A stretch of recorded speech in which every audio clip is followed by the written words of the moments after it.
الرحيم إنا أنزلناه قرآنا عربيا لعلكم تعقلون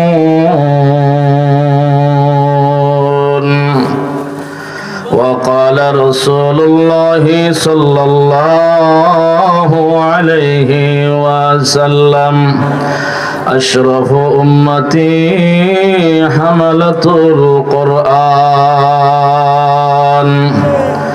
بارك الله لنا ولكم في القرآن العظيم ونفعنا وإياكم بالآيات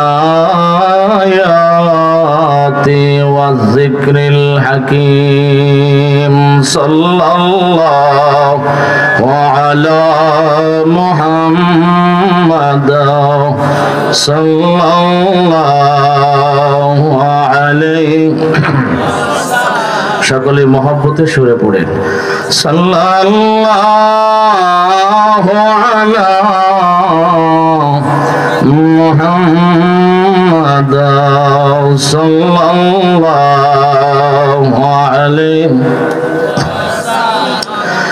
বালাগাল উলা বিকামালিহি كشف الدجى بجماله حسنت جميع خصاله صلوا عليه وآله لا إله إلا الله لا إله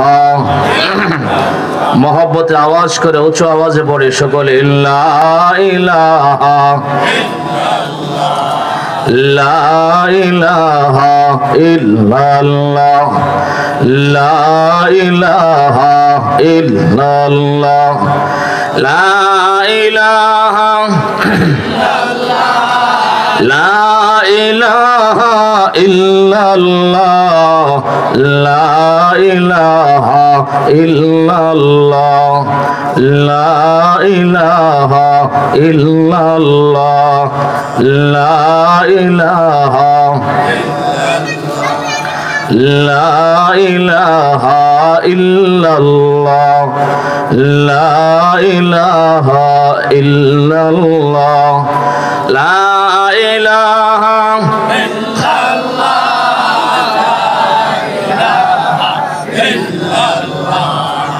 لا إله إلا الله لا إله إلا الله لا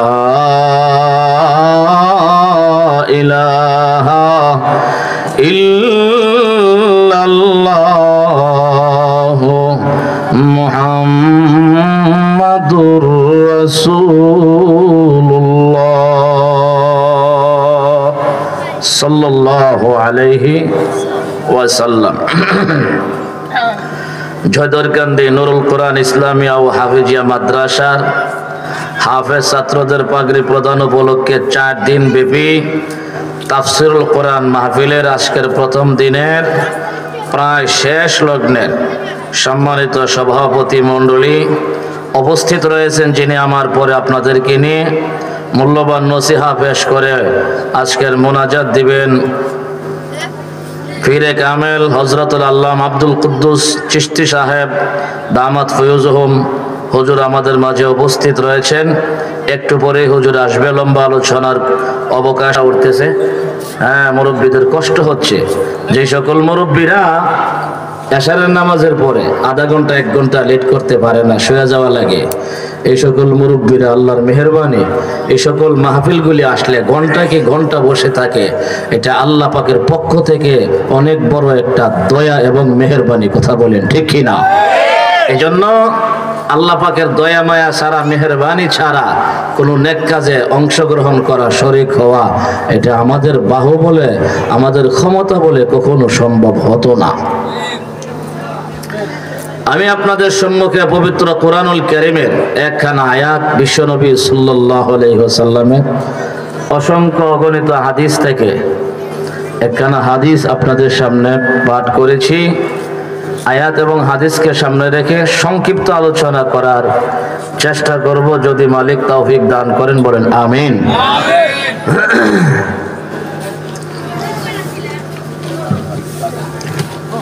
যেহেতু এই তাফসির মাহফিল হলো নুরুল কোরআন ইসলামিয়া ও হাফিজিয়া মাদ্রাসা কেন্দ্রিক, এজন্য আল্লাহ পাকের মহাগ্রন্থ আল কোরআনের শ্রেষ্ঠত্ব এবং ফজিলত নিয়ে সংক্ষিপ্ত কিছু কথা বলার চেষ্টা করব। দেখেন, আল্লাহ পাক রব্বুল আলামিন আপনার আমার উপরে নবীজির মাধ্যমে যে কোরআন দিয়েছেন, নাজিল করেছেন, এই কোরআন মহাগ্রন্থ আল কোরআনের চাইতে শ্রেষ্ঠ কোনো বই, কোনো পুস্তক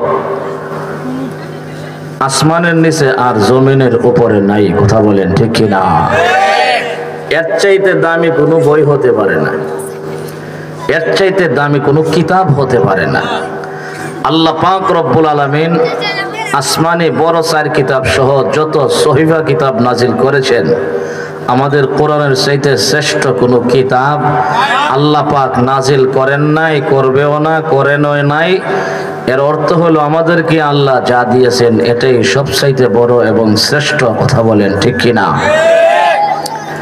দেখেন, আমার তিলাওয়াতকৃত আয়াতে আল্লাহ পাক রব্বুল আলামিন আলোচনা করেন, ইন্না আনজালনাহু কুরআনান আরাবিয়্যান লাআল্লাকুম তাআকিলুন। আল্লাহ পাক রব্বুল আলামিন উক্ত আয়াতে আলোচনা করেন, ইন্না আনজালনাহু কুরআনান আরাবিয়্যা, নিশ্চয়ই আমি আল্লাহ পাক রব্বুল আলামিন কোরআন নাজিল করেছি আরবি ভাষায়। বলেন কি ভাষায়? লাআল্লাকুম তাআকিলুন, যেন তোমরা পৃথিবীবাসী বুঝো, সবাই যেন বুঝো, বুঝতে পারো, এই জন্য আমি আল্লাহ কোরআন নাজিল করেছি আরবি ভাষায়। এই মাউতগুলি ঠিক করেন, মাউতগুলি 10 মিনিট ওয়াজ করলে গলাটা খাইয়ে নেব।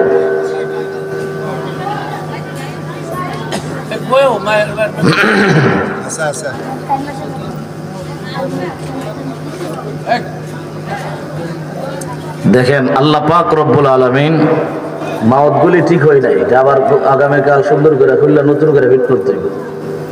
এমন ভাবে ফিট হয়েছে যে 10-15 মিনিট ওয়াজ করলে এর গলা আর থাকতো না।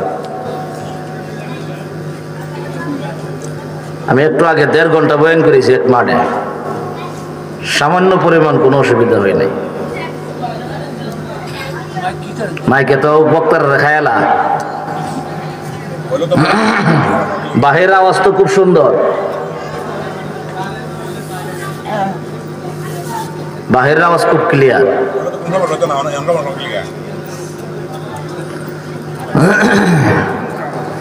এর আগের বক্তার গলাটা তো খাই লিছে, কতান 15 মিনিট করেছে বলে গলাটা গেছে।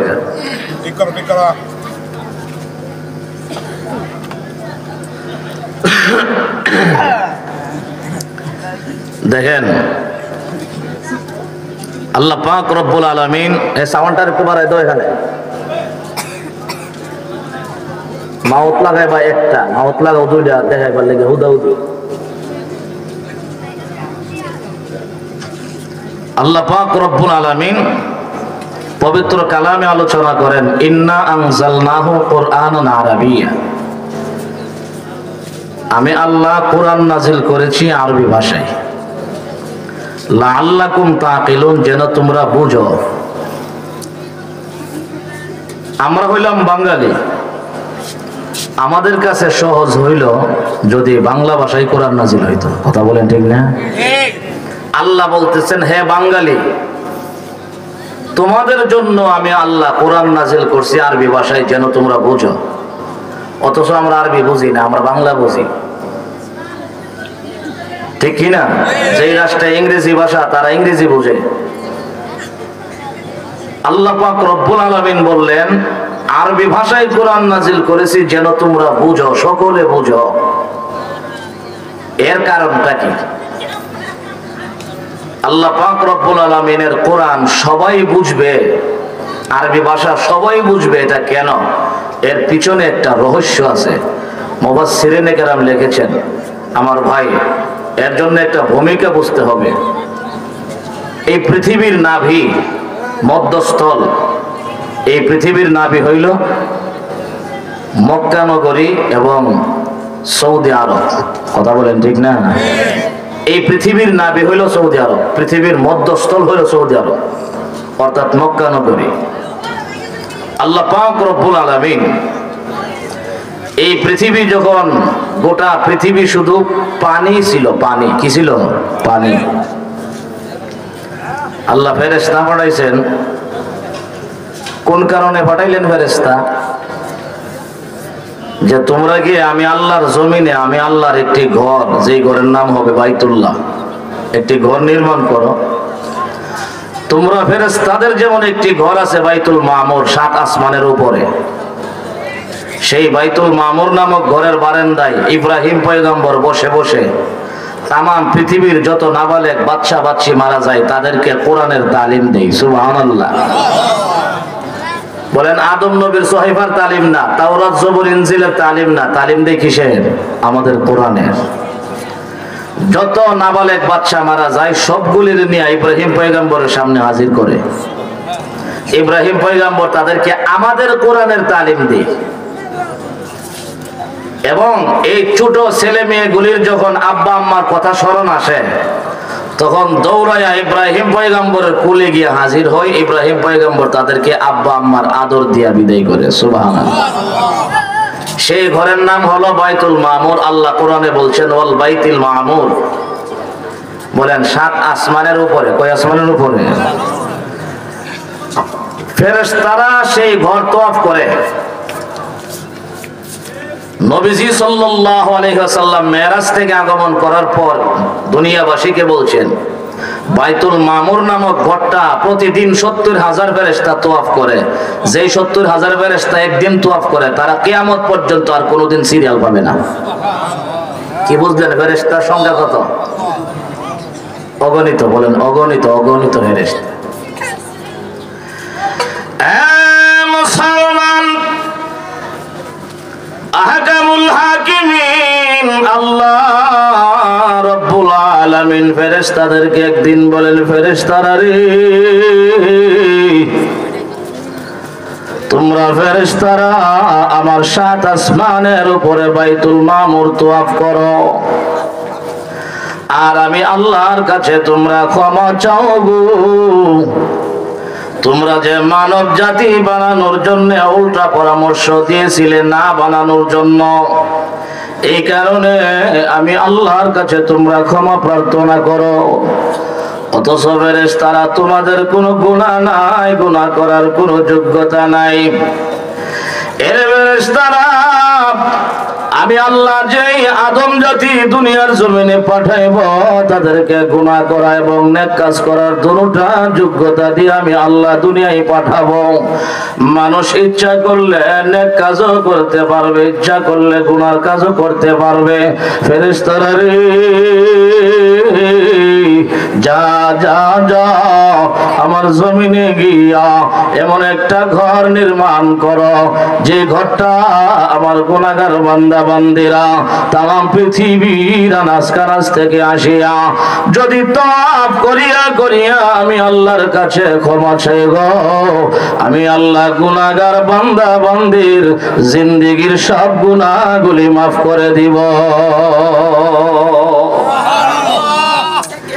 আল্লাহ রাব্বুল আলামিন পাঠিয়ে দিলেন, ফেরেশতারা যাও, আমি আল্লাহর জমিনে এমন একটি ঘর নির্মাণ করো যে ঘরটা তাওয়াফ করে আমি আল্লাহর কাছে মাফ চাইতে দেরি আমি আল্লাহ রাব্বুল আলামিন তার গুনাহ মাফ করতে দেরি হবে না।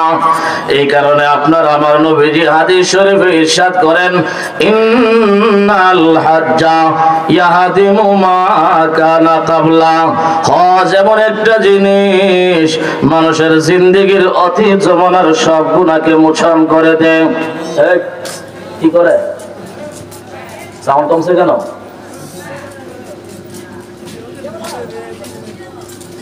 ঠিক করো আবার, কমছে তো? তুমি বুঝবা কেমন? তুমি মাউসের কাছে আসো।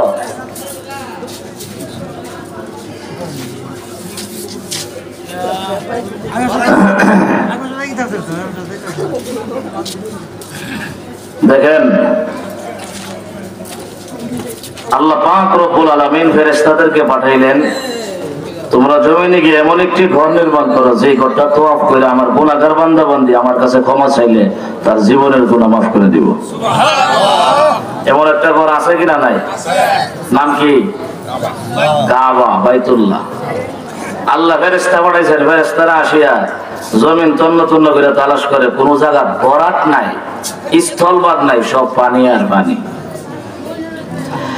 আল্লাহর ফেরেশতারা রিটার্ন আল্লাহর কাছে গিয়ে প্রস্তাব রাখলেন, প্রভু গো, আপনি আমাদেরকে জমিনে পাঠাইছেন একটি ঘর নির্মাণ করার জন্য গো আল্লাহ, কিন্তু তামাম জমিন পানি আর পানি, পানি ঢেউ খেলে আল্লাহ স্থলভাগ পাইলাম না, মাটি ভরাট পাইলাম না।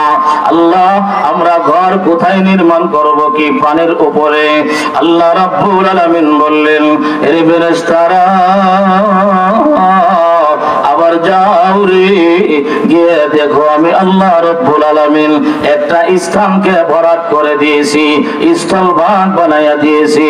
আমি আল্লাহ রাব্বুল আলামিন এই পৃথিবীর সর্বপ্রথম যে জায়গাটাকে ভরাট করে দিয়েছি সেই জায়গাটার নাম হলো মক্কা নগরী।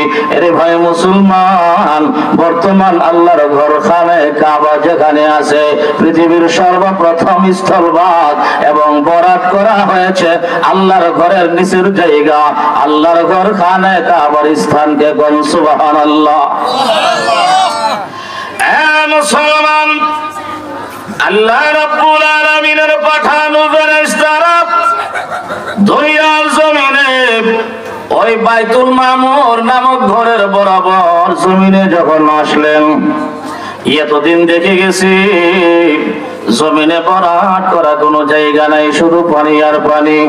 আজকে আসিয়া দেখে আল্লাহর ঘর যেখানে নির্মাণ করবেন মক্কা নগরের মধ্যস্থল, সেই জায়গাতে আমার আল্লাহ একটু জায়গা ভরাট করে দিয়েছে। আরে ভাই মুসলমান, এই জায়গাটা ভরাট পাইয়া আল্লাহর পাঠানো ফেরেশতারা ওই জায়গাতে একটি ঘর নির্মাণ করলেন, ঘর যে ঘরের নাম হলো খানে কাবা, যে ঘরের নাম হলো বাইতুল্লাহ শরীফ, যে ঘরের নাম হলো আল মসজিদুল হারাম। আরে মুসলমান, আল্লাহর পাঠানো ফেরেশতারা আল্লাহর ঘর খানে কাবা এই পৃথিবীর প্রথম ঘর নির্মাণ করার পরে আল্লাহর কাছে গিয়ে ফেরেশতারা আমার আল্লাহর দেখে বলেন, ওগো হাকামুল হাকিমিন আল্লাহ, আমরা যে একটা ঘর নির্মাণ করলাম খানে কাবা অথবা বাইতুল্লাহ, এই ঘরটা শুধু নড়াচড়া করে, তামাম পৃথিবী পানি আর মক্কা নগরীর মধ্যস্থলে সামান্য জায়গা ভরাট করা, তামাম পৃথিবী পানি হওয়ার কারণে এই ঘরটা পর্যন্ত নড়াচড়া করে। আল্লাহ রাব্বুল আলামিন জানাইয়া দিলেন ফেরেশতারা, এই ঘরের চতুর্দিকে আমি আল্লাহ রাব্বুল আলামিন ফেরেক মাইরা দিব। আল্লাহ তাআলা ওই খানে কাবার চতুর্দিকে পাথরের পাহাড় দিয়া দিয়া আমার আল্লাহ ওই মক্কা নগরীর এলাকাটাকে ফেরাক মাইরা দিছে, কোন সুবহানাল্লাহ। ওয়াল জিবালা আওতাদা,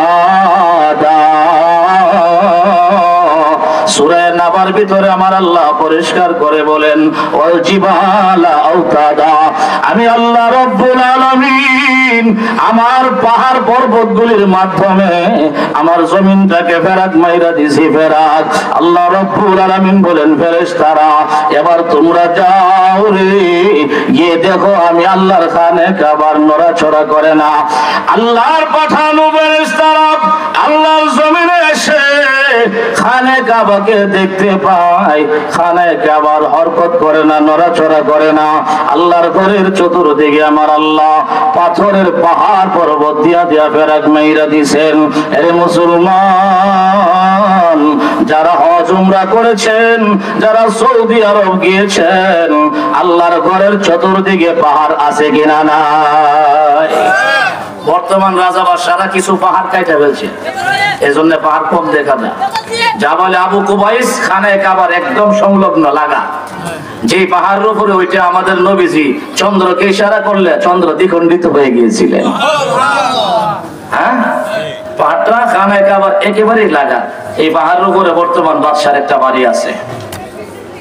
আমার ভাই, গোটা পৃথিবীতে সর্বপ্রথম ভরাট করা হয়েছে মক্কা নগরীর ওই স্থান যেখানে বর্তমান খানে কাবা আছে। কথা বলেন ঠিক কিনা? এই জন্য এটা হলো গোটা পৃথিবীর মধ্যস্থল, পৃথিবীর নাভি। আল্লাহ পাক রব্বুল আলামিন আল্লাহর ঘর খানে কাবা পৃথিবীতে স্থাপন করার জন্য আমার আল্লাহ ফেরেশতাদেরকে যখন নিয়োগ দিয়েছিলেন, ফেরেশতারা জিজ্ঞাসা করছিল কোন ভাষে করব? আল্লাহ কো ভাষটাস না, মাঝখানে কর, না হইলে পশ্চিমওয়ালারা বলবে আমাদের কাবা, পূর্ব পাশে করলে পূর্ব পাশওয়ালারা বলবে আমাদের কাবা, উত্তর পাশে করলে উত্তর পাশওয়ালারা বলবে আমাদের কাবা, দক্ষিণ পাশে করলে দক্ষিণ পাশওয়ালারা বলবে আমাদের কাবা। এমন এক স্থানে আল্লাহর ঘর নির্মাণ করো কেউ যেন আমাদের কাবা বলতে না পারে। সবাইয়ের কাবা। কথা বলেন ঠিক কিনা? সবার কাবা। এই জন্য আল্লাহ পাক রব্বুল আলামিন আল্লাহর ঘর খানে কাবা পৃথিবীর মধ্যস্থলে নাভিতে আমার আল্লাহ স্থাপন করে বলেছেন, ইন্না আউওয়ালা বাইতি উদিয়া লিন-নাস লাল্লাযী বিবাক্কাতা মুবারাকাও ওয়া হুদাল লিল আলামিন। আমি আল্লাহ পৃথিবীর সর্বপ্রথম ঘর বানাইলাম আল্লাহর ঘর খানে কাবা। এই ঘর বানাইছি মসজিদ এবং ইবাদতগাহ হিসেবে।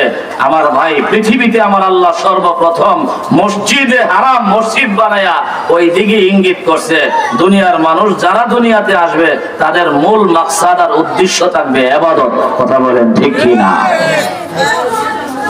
আমার ভাই, কথাটা মনোযোগ সহ বুঝবেন। আল্লাহ বলেছেন আমি কোরআন নাজিল করেছি আরবি ভাষায় তোমরা বোঝার জন্য। আরবি ভাষায় কোরআন নাজিল করলে সবাই বুঝবে কেমনে এই কথাটা আসতেছে। এতটুকু বুঝে আসছে কিনা? পৃথিবীর মধ্যস্থল হলো মক্কা নগরী। কথা বলেন ঠিক কিনা? আল্লাহর ঘর খানে কাবা যে শহরে আছে এই শহরটাই হলো পৃথিবীর মধ্যস্থল। মধ্যস্থল মানে এই মক্কা নগরী হলো গোটা পৃথিবীর কেন্দ্রস্থল। কথা বলেন ঠিক কিনা? গোটা পৃথিবীর মারকাজ এবং কেন্দ্রস্থল হইল এই মক্কা নগরী। আপনারা বলেন মক্কা নগরীর ভাষাটা কি? আরবি না? নেই, মক্কা নগরীর ভাষাটা হলো আরবি। আমার ভাই, প্রথমে বুঝছেন মক্কা হইল পৃথিবীর কেন্দ্রস্থল। এবার বুঝেন 2 নম্বরে মক্কার ভাষা হইল আরবি। বলেন মক্কার ভাষা কি? তাহলে কেন্দ্রস্থলের লোকদের কেন্দ্রীয় ভাষা হইল আরবি ভাষা। বলেন কেন্দ্রীয় ভাষা কি? কথা বুঝতেছেন আপনারা? মক্কা নগরী যেহেতু পৃথিবীর কেন্দ্র, এই হিসেবে গোটা সৌদি আরব পৃথিবীর কেন্দ্র। মক্কা নগরী পৃথিবীর কেন্দ্রস্থল, ওনারা হইল গোটা পৃথিবীর কেন্দ্রস্থল। এই জন্য ওনাদের ভাষাটা হইল কেন্দ্রীয় ভাষা। বলেন ওনাদের ভাষাটা কি? কেন্দ্রীয় ভাষা। ভাষা 2 প্রকার, একটি হলো কেন্দ্রীয় ভাষা আর একটি হলো আঞ্চলিক ভাষা। আপনারা জানেন চট্টগ্রামের আঞ্চলিক একটা ভাষা আছে, আমাদের সিলেটের আঞ্চলিক একটা ভাষা আছে।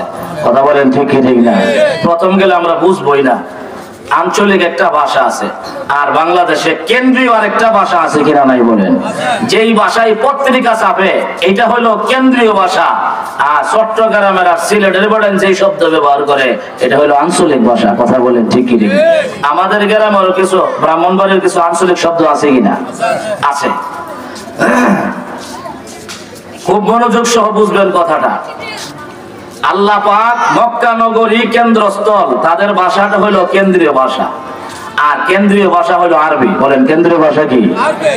পৃথিবীর কেন্দ্রীয় ভাষা হলো আরবি, আর কেন্দ্রীয় ভাষায় সাধারণত পত্রিকা ছাপে। কেন? যেন সবাই বুঝে।